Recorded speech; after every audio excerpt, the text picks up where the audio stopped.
Got a big frame stutter there.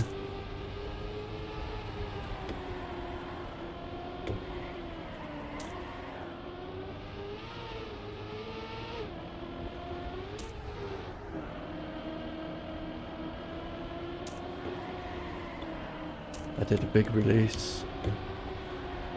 But guys, that's the AT. Steer sharply to the left just after setting off from the start. You'll have to judge the exact amount of steering needed to get around smoothly inside of the pole, then steer sharply to the right once you think you have enough space to get around. Drift to the right early to get as tight as you can to the right without losing all your speed, then stay close to the right before straightening out to head diagonally through the short chicane. Thread the needle through the road narrowing and air brake to keep the car level over the drop down, making sure to have enough steering done to avoid the road border on the left on landing. And on landing, steer fully to the right to make it all the way around the corner, just missing the road border on the left at the entry and at the exit. You also need to avoid airtime over the uphill part of the road. To do this you can release, but I preferred to hold brake on landing to correct the line as much as needed that way. The optimal line here is apparently to drift right on the downhill and drift left again on the uphill to get tight to the inside left. However, for me this just resulted in unpredictable no slides and many laps were killed here. Instead, I preferred just a full speed through close to the knuckle on the right of the road and then brake on the uphill as needed to get tight to the left, guaranteeing the no slide and keeping close to the left that way. Drift right through the road narrowing, then full steer to the right around the slope down. Turn left out over the drop down, air braking to keep the car as flat as can be had here. A little bit further to the right is even better. This will allow you to land without sliding in order to full speed with full steering left and thread the needle under the stanchion before the next uphill.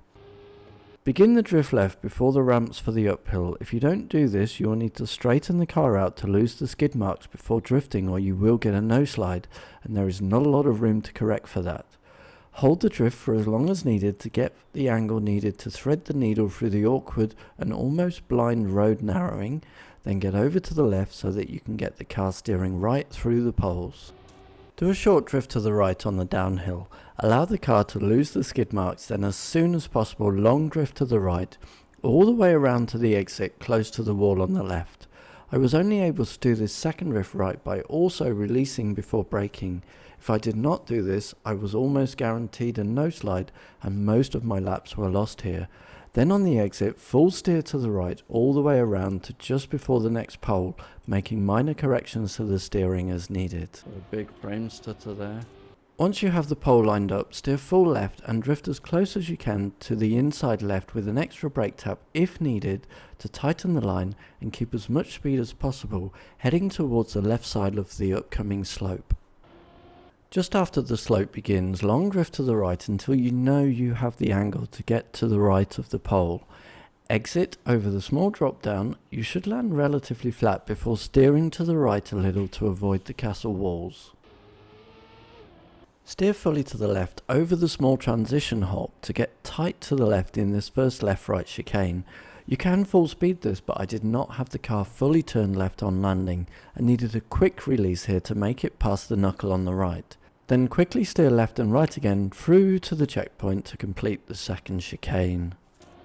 Drift quickly to the right when you are past the checkpoint before heading toward the left of the road. Short drift to the right again to give yourself just enough angle to full speed around the pole and into the finish, a lot closer to the pole and to the right of the finish than I was here. That's the AT.